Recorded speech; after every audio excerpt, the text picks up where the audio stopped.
আইপিএলে আজ মোকাবেলা করতে যাচ্ছে লখনৌ সুপার জায়ান্টস এবং Kolkata Knight Riders. Kolkata Knight Riders তাদের ঘরের মাঠ ইডেন গার্ডেন্সে লখনৌ সুপার জায়ান্টসের বিরুদ্ধে এই ম্যাচটি খেলবে। আইপিএলে এখনো পর্যন্ত লখনৌ সুপার জায়ান্টসের সাথে কলকাতা নাইট রাইডার্সের মধ্যে মোট 6টি ম্যাচ অনুষ্ঠিত হয়েছে। এই 6টি ম্যাচের মধ্যে 4টি ম্যাচেই লখনৌ সুপার জায়ান্টস জিততে পেরেছে, অন্যদিকে কলকাতা নাইট রাইডার্স জয় পেয়েছে 2টি ম্যাচে। ইডেন গার্ডেন্সের পরিসংখ্যানও যদি আমরা বিবেচনায় আনি তাহলে ইডেন গার্ডেন্স এখন পর্যন্ত 3টি ম্যাচ হয়েছে। এই 3টি ম্যাচের মধ্যে 2টি ম্যাচে লখনৌ সুপার জায়ান্টস জিতেছে, অন্যদিকে একটি ম্যাচই মাত্র জিততে পেরেছে Kolkata Knight Riders. Kolkata Knight রাইডার্সের জন্য এই ম্যাচ না জিতে কোনো উপায় নেই, কারণ অলরেডি তারা অনেকাংশেই পিছিয়ে গিয়েছে আইপিএল এর পয়েন্ট টেবিলে 7 নম্বর অবস্থান করছে লখনৌ সুপার জায়ান্টস। এখনো পর্যন্ত তারা 2টি ম্যাচ খেলেছে, একটি ম্যাচ দিল্লির সাথে তারা হেরে গিয়েছিল, অন্যদিকে পরবর্তী ম্যাচে সানরাইজার্স হায়দ্রাবাদকে তারা হারিয়েছিল। আর অন্যদিকে কলকাতা নাইট রাইডার্স 3 ম্যাচ থেকে 1টি পয়েন্ট সংগ্রহ করতে পেরেছে। মুম্বাই ইন্ডিয়ান্সের সাথে তারা হেরেছে, সানরাইজার্স হায়দ্রাবাদের সাথে তারা হেরেছে, তবে তাদের শেষ ম্যাচ বৃষ্টির কারণে পরিত্যক্ত হয় পাঞ্জাব কিংসের সাথে, আর সেখান থেকে তারা 1টি পয়েন্ট সংগ্রহ করতে পেরেছে। তো 3 ম্যাচ থেকে তাদের পয়েন্ট দাঁড়িয়েছে মাত্র 1 এবং তারা অবস্থান করছে তালিকার 9 নম্বর অবস্থানে। তো আইপিএল এর মতো টুর্নামেন্টে টিকে থাকতে হলে লখনৌ সুপার জায়ান্টসকে অবশ্যই কলকাতা নাইট রাইডার্সের নিজেদের ঘরের মাঠে হারানোর সুযোগটা নিতে হবে।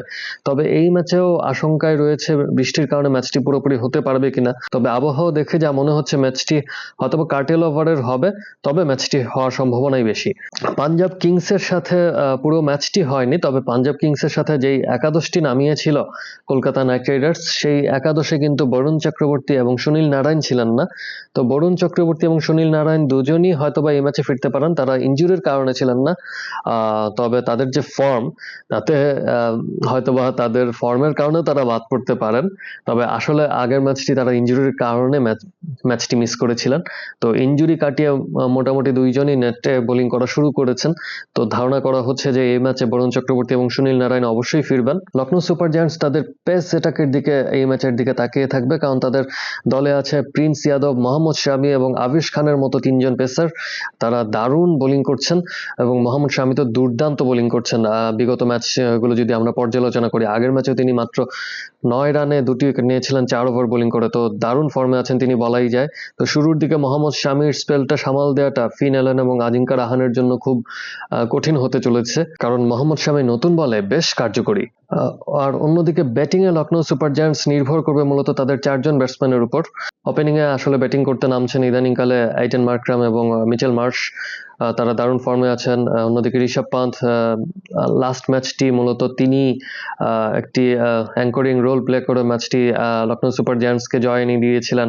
নিকোলাস পুরান এখনো পর্যন্ত ফর্মে নেই, বিগত বহুদিন ধরে নিকোলাস পুরান ফর্মে নেই।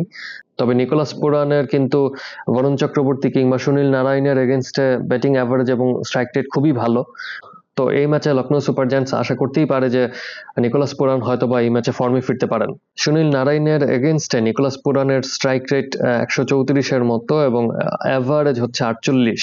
অন্যদিকে বরুণ চক্রবর্তীর বিরুদ্ধে কিন্তু নিকোলাস পুরান 165-রও বেশি স্ট্রাইক রেটে ব্যাটিং করে থাকেন। তো নিকোলাস পুরান যদি এই ম্যাচে ফর্মে ফিরেন তাহলে কলকাতা নাইট রাইডার্সের জন্য বেশ দুর্দশাই অপেক্ষা করছে, কারণ তিনি এই 2জন স্পিনার মিডল ওভারে যারা কলকাতা নাইট রাইডার্সের হয়ে বল করতে পারেন, এই 2জন স্পিনারকে কিন্তু বেশ ভালো খেলেন। ক্যামেরন গ্রিনের বোলিং করার এখনো নিশ্চয়তা আসেনি, তবে কলকাতা নাইট রাইডার্সের ট্রেনিং সেশন থেকে দেখা গিয়েছে যে ক্যামেরন গ্রিন কিছুটা হলেও নেটে বোলিং করছেন। তবে ম্যাচে তিনি এখনো বোলিং করার গ্রিন সিগন্যাল ক্রিকেট অস্ট্রেলিয়ার কাছ থেকে পেয়েছেন কিনা তা আমরা জানি না। তো ক্যামেরন গ্রিন যদি বোলিং না করেন তাহলে হয়তোবা বিগত ম্যাচগুলোতে ব্যাটিংয়েও যেহেতু তিনি খুব একটা ভালো পারফরমেন্স করতে পারছেন না, এই জায়গায় একটি চেঞ্জ হয়তোবা কলকাতা নাইট রাইডার্স আনতেও পারে। ক্যামেরন গ্রিনের জায়গায় হয়তোবা রোভম্যান পাওয়েল সুযোগ পেলেও পেতে পারেন। পেস ডিপার্টমেন্টে কলকাতা নাইট রাইডার্সের ব্লেসিং মুজারাবানি ছাড়া এখনো পর্যন্ত কেউ তেমন একটা সফল হতে পারেননি। এই ম্যাচেও ব্লেসিং মুজারাবানির দিকেই মূল ফোকাসটা থাকবে। এছাড়াও বৈভব অরোরা কেমন করেন সেটিও দেখার বিষয়। আর স্পিনাররা যদি ম্যাচে লাগাম টেনে ধরতে পারেন, কলকাতা নাইট রাইডার্সও এই ম্যাচে ভালোভাবেই লড়াইয়ে থাকবে। এখন দেখা যাক শেষ পর্যন্ত কলকাতা নাইট রাইডার্স এই ম্যাচে ঘরের মাঠে জিততে পারে কি না, অথবা লখনৌ সুপার জায়ান্টস তাদের পরিসংখ্যানটা যেহেতু এখনো এগিয়ে আছে কলকাতা নাইট রাইডার্সের সাথে হেড টু হেড এর ব্যবধানে, সেটি এগিয়ে নিতে তারা আরো পারে কিনা। ধন্যবাদ সবাইকে বাংলায় স্পোর্টসের সাথে থাকার জন্য।